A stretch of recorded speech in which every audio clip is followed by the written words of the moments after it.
Ya están. Ok, buenas tardes. Nuevamente estamos con ustedes, el Comité Cultural de la Comunidad Ashkenazí de México, y queremos darle las gracias a la presidenta, a la doctora Vivi Biskin, y desde luego a nuestras colaboradoras para la transmisión, que son Raquel Feldman y Anita Feinsold. El día de hoy vamos a pasar un documental basado en hechos reales. Es un documental que dura 95 minutos. Sí tiene subtítulos en español y lo vamos a pasar tanto en Zoom como en Vimeo.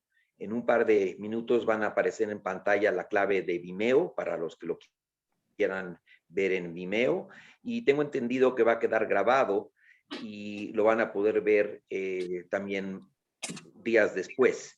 Pero también lo más importante es que el martes a las 7:30 de la noche vamos a tener a nuestros invitados para tener un diálogo profundo sobre este documental que es sumamente controversial y que nosotros como judíos debemos de estar al tanto de lo que está pasando en la ciencia moderna a nivel ético, a nivel médico, científico, genético y demás. Este documental ganó el premio de Sundance en el año 2018 y fue hecho en el año 2017. Muchos de ustedes van a preguntarse qué tiene que ver esto con la Shoah, y por eso es importante que lo vean. Y para esto también decidimos asesorarnos de gente experta, y quiero presentarles a nuestros dos invitados. Primero las damas, a la doctora Paola, egresada de la Universidad de Anáhuac y tiene estudios de posgrado en genética en el Hospital Infantil de México. Ella nos va a hablar un poco del aspecto genético como introducción y luego en conclusión, y ya mucho más extenso el martes a las 7:30 de la noche. Y también el doctor Samuel Weingers, él es también médico y él tiene un doctorado en bioética, en bioética en general. Entonces creo que contamos con un equipo muy completo, y le cedo la palabra a mi tocayo para que hable también de cosas importantes relacionadas al documental. Sí, hola, buenas tardes, bienvenidos todos, bienvenida Paola, bienvenido Samuel, un gusto tenerlos acá, alguien expertos en este temas tan controvertidos hoy en día. El documental de hoy, porque es totalmente verdadero, porque además es un documental bien corroborado, bien realizado, originalmente producido por CNN, hoy lo encuentran en varias plataformas como Amazon Prime, no subtitulado, pero aquí lo subtitulamos por gran labor aquí de nuestras colaboradoras Raquel y Anita. ¿Qué tiene de interesante? O sea, ¿por qué parece que nos desviamos del tema de la Shoah? Bueno, les quiero decir que no nos desviamos del tema de la Shoah. Esta película tiene su relación con la vida de tres personas, tres muchachos, en el cual uno de ellos resulta que es primo del cuñado de Anita. Sí, ¿verdad, Anita? Primo, ¿no? El cuñado de Anita, Bobby Shafran. Es cuñado de mi prima. Perdón, al revés, cuñado de su Sí. prima, perdón. Él iba a estar hoy, no puede asistir el día de hoy por detalles contractuales que tiene con el productor del documental. No podía hablar, nos da mucha pena, pero hubiera estado fascinante también oírlo a uno de los protagonistas del documental. Pero bueno, lo van a ver casi por sus propias cuentas. Lo interesante de esta parte del documental, y les pido que hagan un poco de paralelo a lo que yo le llamo la anticiencia o el mal manejo de la ciencia en tiempos modernos, en la cual el próximo martes Samuel y Paola nos van a hablar de cosas muy interesantes que espero lo vayan a ver. Es CRISPR, tecnologías hoy de biogenética, vacunas que están basadas en la modificación genética, la parte ética, experimentos, cómo nos toca hoy, y nos tocó ser partícipes de la historia, estamos en la historia de esta pandemia donde la genética ha sido clave en que tratemos de salir de este mal. Y por cierto, felicidades a todos los que se han podido vacunar, tanto en México, Miami, Las Vegas, Estados Unidos, Texas, etcétera, ¿no? Da mucho gusto saber que ya casi vemos luz al final del túnel. Entonces, el paralelo que quiero que vean y observen en la película hoy, lo que se ve en esta historia localizada en Nueva York, en Estados Unidos, contra lo que pasaba en la Segunda Guerra Mundial. Ciertos paralelos existen, evidentemente que los van ustedes a ver. Es sorprendente y a la vez vergonzante para mí, en mi opinión, cómo se desenlaza el documental. No voy a contar para no hacer un spoiler. El que lo haya visto, por favor, no comente nada en el chat, porque queremos que sea verdaderamente una experiencia que se absorba. Entonces, para empezar, nos gustaría hablar un poquito, que le demos la palabra a la doctora Paola Mentelsberg y después a Samuel, doctor Samuel Pengers. Bienvenidos. Gracias. Adelante. Muchas gracias por la invitación, muchas gracias a los organizadores por invitarme a platicar y a formar parte de este encuentro, que es de alguna manera muy enriquecedor. Y pues sí, efectivamente, no quiero yo tampoco hablar mucho acerca del documental, porque sí creo que es un documental que hay que, como dice Jaime, hay que absorberlo. Conforme se va dando, está hecho de una manera que se disfruta, o sea, se va digiriendo poco a poco conforme va avanzando, así que no quiero decir mucho, pero les voy a dejar, digamos, de tarea empezar a pensar en una pregunta que tal vez en la película empiecen a meditar la respuesta a ella. Y les quiero preguntar yo que si ustedes creen que somos de alguna manera esclavos de nuestros genes.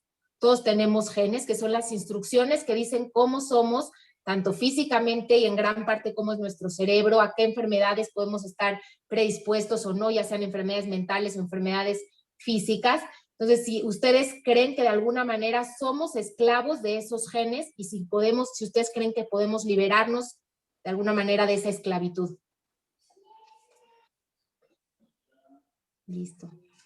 Ahora el doctor Samuel, no sé si quiera decir algunas. Muchas gracias. Buenas tardes a todos.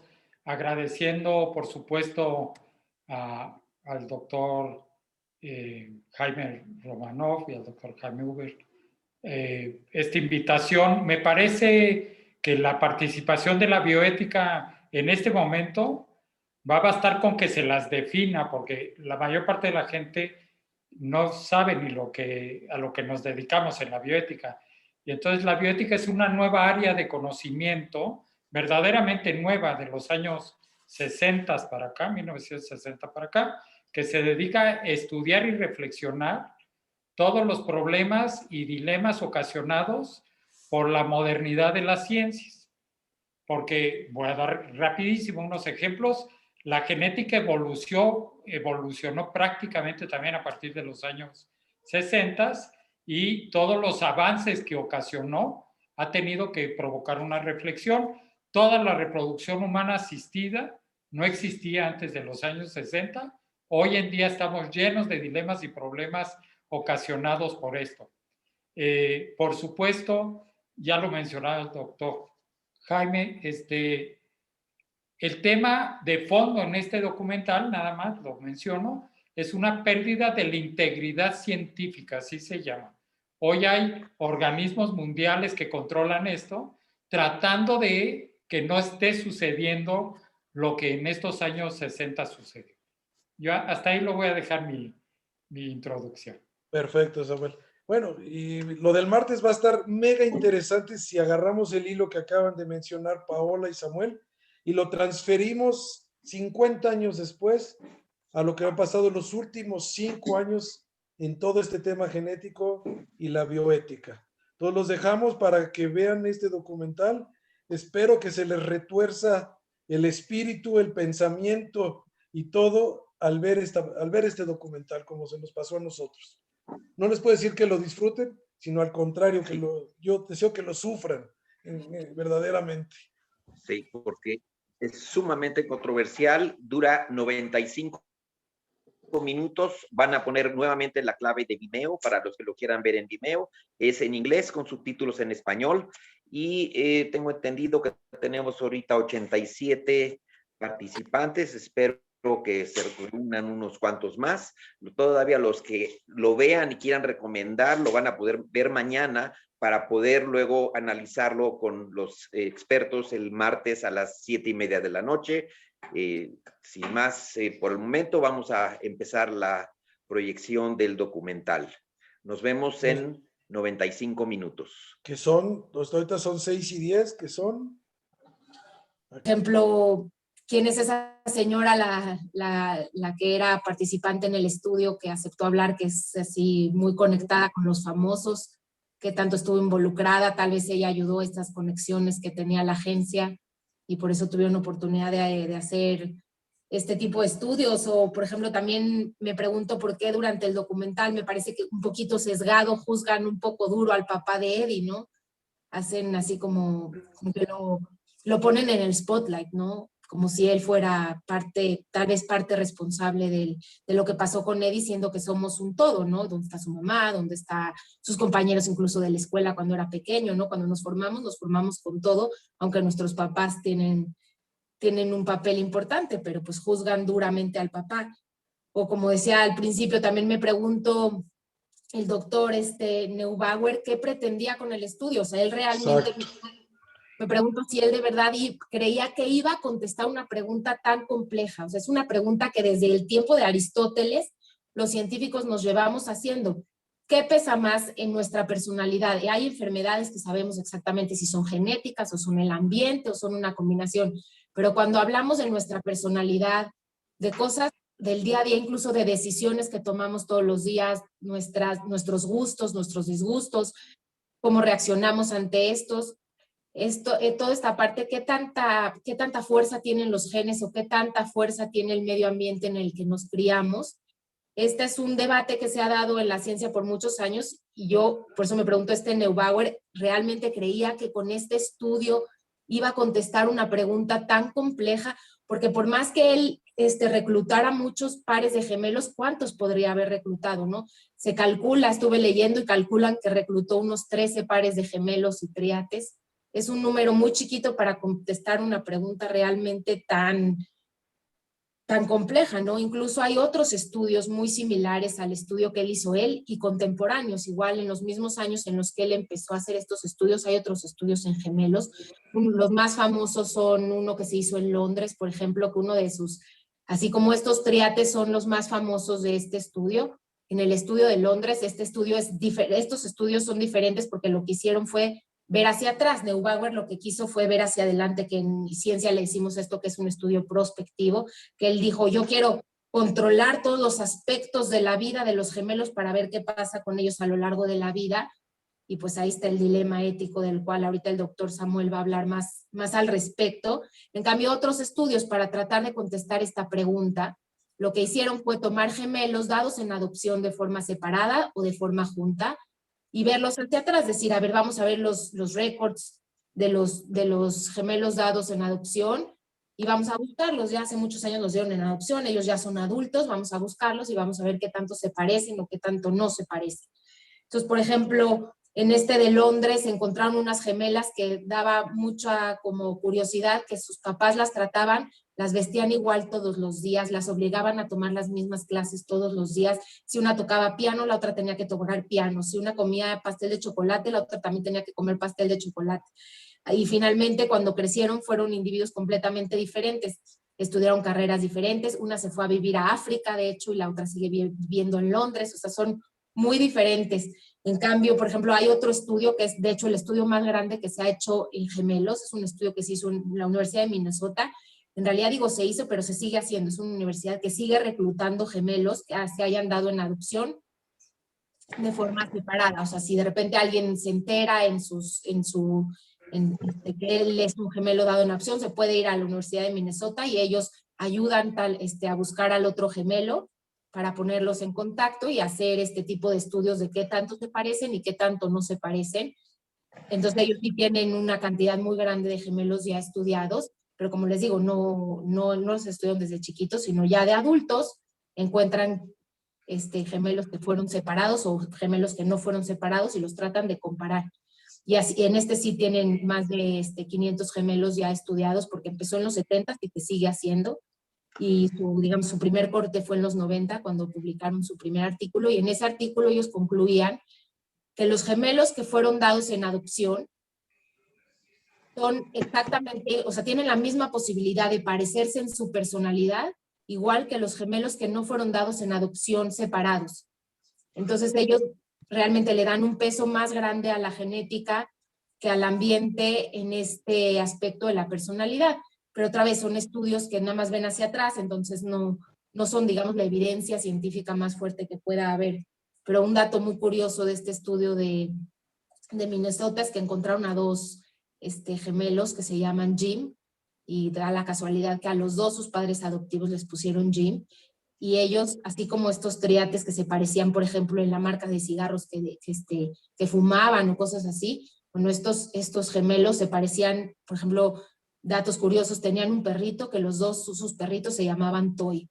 Los dos estudiaron la misma carrera, los dos, por ejemplo, les gustaba pasar sus vacaciones en Florida, en la misma playa, y no se conocían.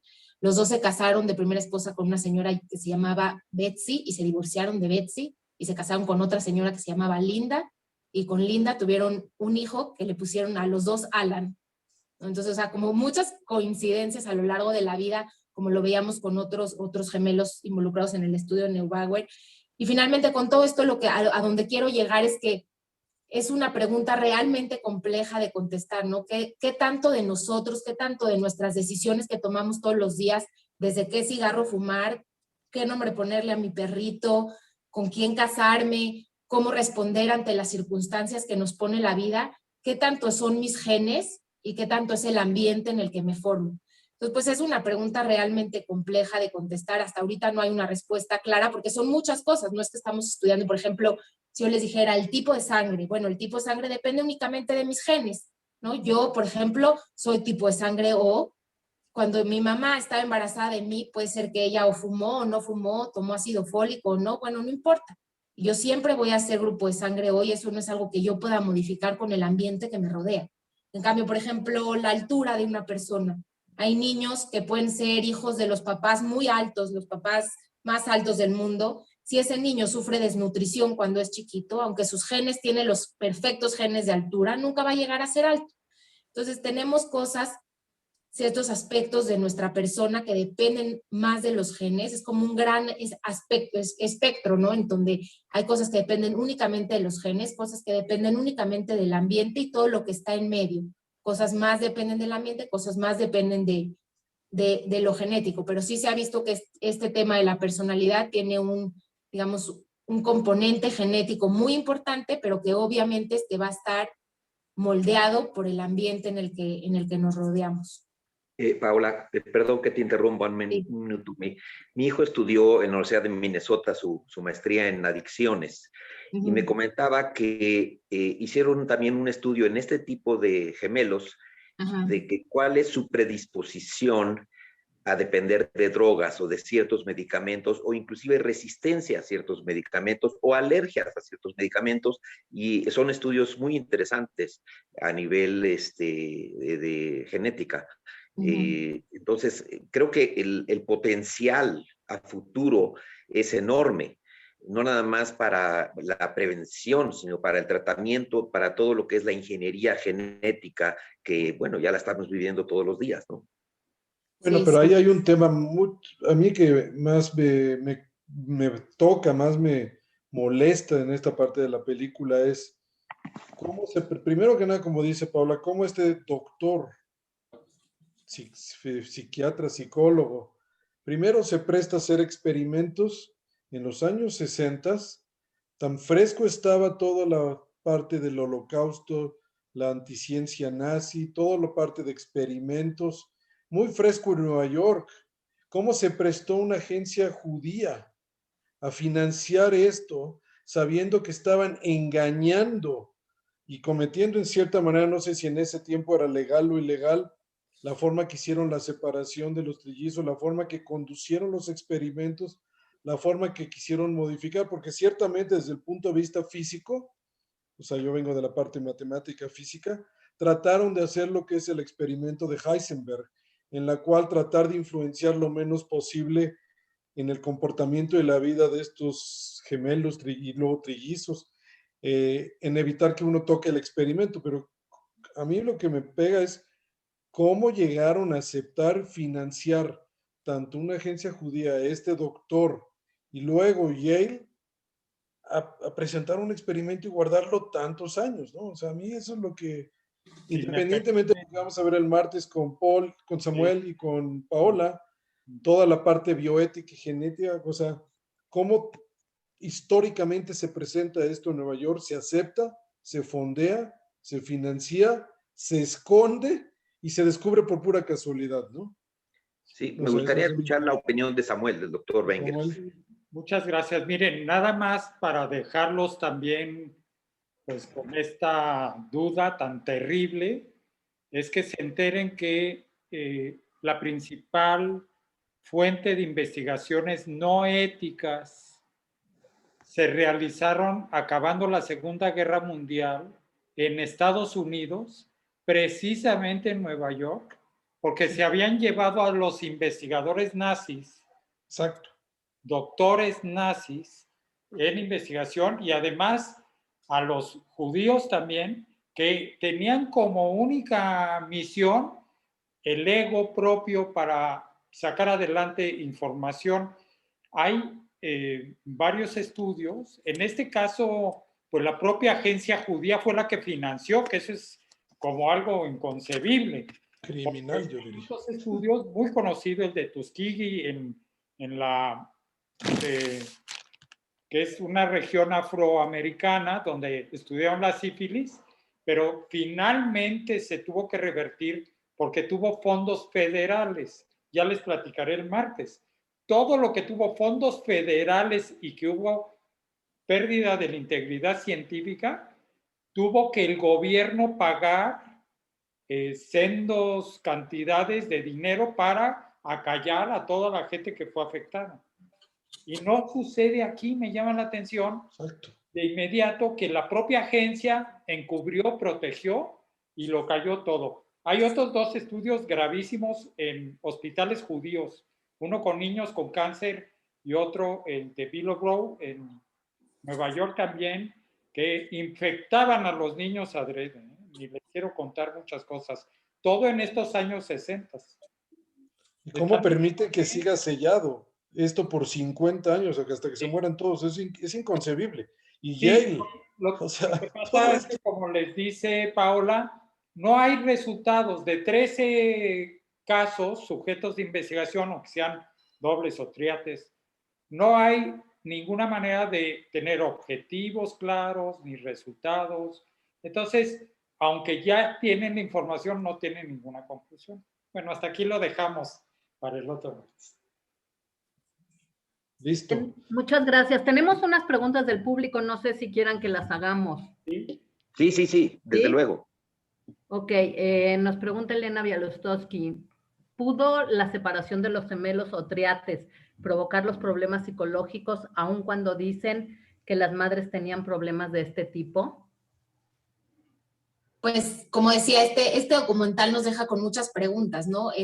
Como que se tratan de explicar que no podemos asegurarlo, pero al parecer incluyeron a puros gemelos, a puros pares de gemelos que las mamás tenían antecedentes de alguna alteración de tipo psicológica. Entonces, claro que ese sería un predisponente muy importante para presentar problemas de este tipo.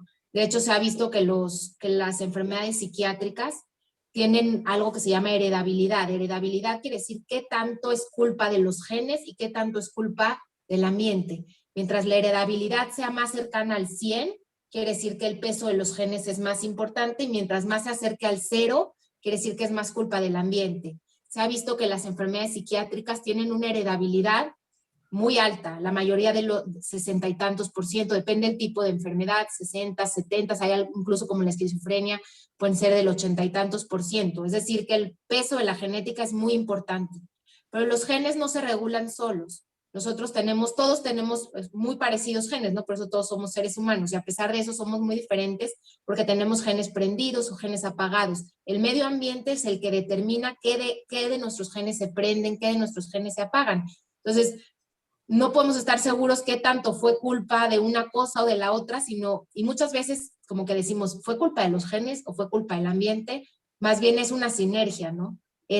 Seguramente eran personas ya predispuestas a una enfermedad psiquiátrica porque las mamás sabemos que tenían este tipo de problemas, y esto sumado a factores adversos en el ambiente, como por ejemplo enterarte que fuiste sujeto de un estudio y que toda tu vida fue diseñada con la finalidad de realizar un estudio científico, junto con seguramente otros detonantes en el ambiente, fueron los que hicieron que tuvieran este tipo de problemas. Sí, creo que la pregunta de Elena es muy interesante y desgraciadamente en este caso no tenemos a un psicoanalista que pudiera también hacer la asociación de ese encuentro tardío de gemelos o de triates y qué repercusión tuvo en su desarrollo, su entender de que no crecieron juntos o la separación, el sufrir la separación tan temprana y luego enterarse de que la tuvieron, ¿no? Bueno, y no te vayas más lejos, siguiendo un poco lo tal que vez dice hubiera Paola. sido bueno contratar a un... Perdón. No, sí, tocayo, perdón. Dice Paola, en los últimos años ha habido defensas de criminales, asesinos, porque hay una parte de la medicina genética que dice que han descubierto la heredabilidad de un gen que provoca la tendencia de una persona a ser un asesino y hasta asesino serial, ¿no? Ya está en las cortes, ha habido defensas contra eso y varios casos que en vez de darles la pena de muerte les han dado la parte de hospital psiquiátrico, ¿no? Entonces también se vuelve muy interesante eso a nivel legal, cómo se está transminando lo bueno y lo malo, o lo correcto y lo incorrecto de muchas conclusiones, ¿no? Y también interesante la pregunta que dice que tanto en la separación en estos primeros meses pudo haber afectado. Como les decía, nosotros tenemos primero los genes, ¿no? Digamos que los genes son nuestro manual de instrucciones, pero qué gen se prende, cuándo, cómo, con qué intensidad, eso depende de como unos sellos que se le ponen encima a los genes que le llamamos nosotros los científicos epigenética. Son como sellos, como marcas de proteínas que se le ponen a los genes para decidir si se prenden, se apagan, se expresan mucho, se expresan poco. Entonces, hoy sabemos que muchas enfermedades se relacionan más bien a la epigenética y no tanto a nuestros genes directamente. Y curiosamente, hoy en día sabemos que cuando nacemos, digamos, tenemos nuestros genes y muy poquitas marcas epigenéticas. Y conforme vamos creciendo, se van pegando esas marcas epigenéticas. La mayoría de nuestras marcas epigenéticas que tienen relación con los neurotransmisores se marcan en los primeros meses y años de vida. Esto se ha investigado incluso en animales, se ha investigado en ratones, se ha investigado en chimpancés y es igual. Los primeros días, meses de vida son meses como cruciales para estas marcas epigenéticas. Entonces, seguramente este tipo de eventos así como más estresantes para el bebé, seguramente causaron que las marcas epigenéticas se alteraran para que se expresen o no se expresen diferente los genes. Mira, curiosamente, al leer una entrevista, al ver una entrevista de Walter Isaacson, que escribió ahorita de CRISPR, hablaban de un muchacho que hay una compañía americana que se llama CRISPR también, o sea, es una compañía que está tratando de, modificando genéticamente, quitar una enfermedad, y ya se lo estaban inyectando y poniendo, y el muchacho dice, oiga, yo soy el que tengo que decidir si me curo o no me curo, porque si yo me curo solo está bien, pero yo no estoy seguro que quiero pasarle la curación a las siguientes generaciones que me siguen. Es otro dilema ético en la medicina genética, ¿no? Así es.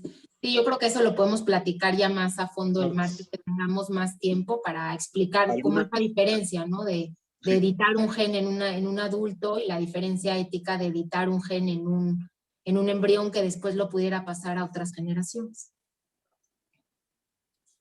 Y es correcto. Anita, ¿alguna otra? Tenemos otra pregunta que nos hace AB. ¿Se le puede considerar un estudio científico cuando es obvio que cruzó líneas éticas? ¿Qué diferencia tiene esto con Mengele, por dar un ejemplo? Buena pregunta. Sí, gracias. Si me permiten miren, a lo que se le llama hacer un estudio científico es que tenga una fase de observación, luego de experimentación, luego de resultados y luego de un análisis. Entonces, estrictamente son estudios científicos, pero no son éticos. Hoy en día, ya les platicaré, pues En nuestro país, muy recientemente, estoy hablando, yo mismo trabajaba en la Comisión Nacional de Bioética, a partir de diciembre del 2011, fue obligatorio que todos los estudios pasen por un comité de ética en investigación. Digamos que esto de la ética en las investigaciones ha sido como bastante suelto de la manga hasta bien reciente, los años 2000 para acá, en todo el mundo. Pero bueno, para que quede claro, sí se hace ciencia, pero no ética. ¿Sí? Hoy ya es muy ético todo. Hoy no hay manera de que esas cosas pasen. México, a lo mejor. No, sería mercenario fuera de un contexto público, porque en cuanto se entera lo público, uno tiene la obligación de, y hay manera de que sea punible, que sea castigado inmediatamente esa persona, como le pasó al investigador chino, que sacó precisamente los cambios en las células germinales del CRISPR-Cas9, exactamente. Pero ya hay 2 gemelas viviendo, ahora sí que hay más. ¿Más? No, me parece que hay 11 pares de gemelos que van a nacer ya con cambios, sí. Bueno, ¿y qué haces con ellos? O sea, así se cometió el crimen, pero ya están vivos, ¿no? Sí, y además son una nueva especie humana o no. Exactamente. Ahí está el tema para el martes. Sí. Voy a hacer una última pregunta y la gente que quiera hacer más preguntas, quizás podríamos invitarlos a que las apunten para que el martes se puedan responder.